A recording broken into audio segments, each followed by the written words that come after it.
So இன்னைக்கு வந்து நம்ம வந்து பூனேல பூனேலன்னு இல்லை, என்டையர் இந்தியாவை நம்ம வந்து கம்பேர் பண்ணலாம். என்டையர் இந்தியாவுக்கும் தமிழ்நாட்டுக்கும் இருக்க ஒரு டிஸ்டிங்டான விஷயம். And I am proud of that. நான் மட்டும் இல்லை, எல்லாருமே ப்ரௌடாக நினைக்கக்கூடிய ஒரு விஷயம் என்னென்னா, சர்ட் நேம் வந்து நம்ம தமிழில் வந்து கிடையாது.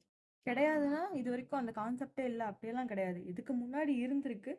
பட் நம்ம வந்து அதை வந்து நம்ம அப்பா ஜென்ரேஷனில், அதுக்கு முன்னாடி ஜென்ரேஷன்லேருந்து நம்ம வந்து அதை ஸ்டாப் பண்ணிட்டோம். ஸோ ஆனால் இங்கே நார்த் இந்தியாவில், மேபி அதர் பார்ட்ஸ் ஆஃப் இந்தியாவில் வந்து என்ன பண்ணுவாங்கன்னா, யூஸ்வலாகவே சர்ட் நேம்னா வந்து குடும்ப பெயர்கள் அப்படின்னு அர்த்தம். அதாவது மோஸ்ட்டாக ஷர்மா, சிங், இல்லை அந்த மாதிரி நிறையா சர்ட் நேம்ஸ் இருக்கும். அகர்வால் அந்த மாதிரிலாம் யூஸ் பண்ணுவாங்க. அந்த மாதிரி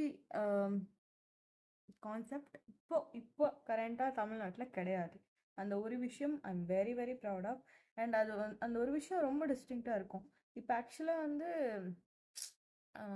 எப்படி சொல்கிறது, வி ஆர் லிவிங் இன் 2050 அந்த மாதிரிலாம் யோசிக்கும் போது, அப்போவே அந்த காலத்தில் இந்த கான்செப்டை தூக்கணும் அப்படின்னு யாருக்கு தெரிஞ்சதோ எனக்கு தெரில. But it was so good. And யூஸ்வலாக வந்து இப்போ என் காலத்தில் வந்து சாரி என் காலம்னா ஏதோ அந்த காலம்னு நினச்சிக்காதீங்க. ஸோ பிஃபோர் ஒரு 10-20 இயர்ஸ் வரைக்கும் வந்து வெறும் நம்ம வந்து டேடோட இனிஷியல் மட்டும் எடுத்து வச்சுட்டு இருந்தோம். அப்பாவோட இனிஷியல் ஃபர்ஸ்ட் லெட்டர் மட்டும் நம்ம எடுத்து வச்சுக்கிட்டு இருந்தோம். பட் இப்போ இருக்க ஜென்ரேஷன், நாளைக்கு தமிழ்நாட்டில் ஒரு குழந்தை பிறந்தா கூட தே ஆர் வெரி லைக், அவங்க அம்மா பேர் ஃபஸ்ட்டு வரட்டும், அவங்க அப்பாவோட இனிஷியல் செகண்ட் வரட்டும் அப்படின்னு யோசிக்கிற நிறையா ஃபாதர்ஸ் இருக்காங்க.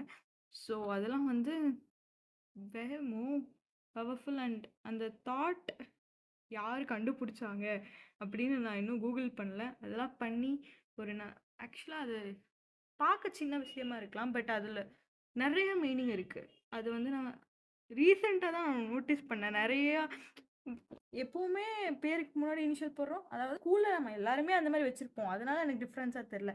காலேஜும் கோயம்புத்தூரில் படித்தவங்ககிட்ட அதுவும் எனக்கு டிஃப்ரென்ஸாக தெரில.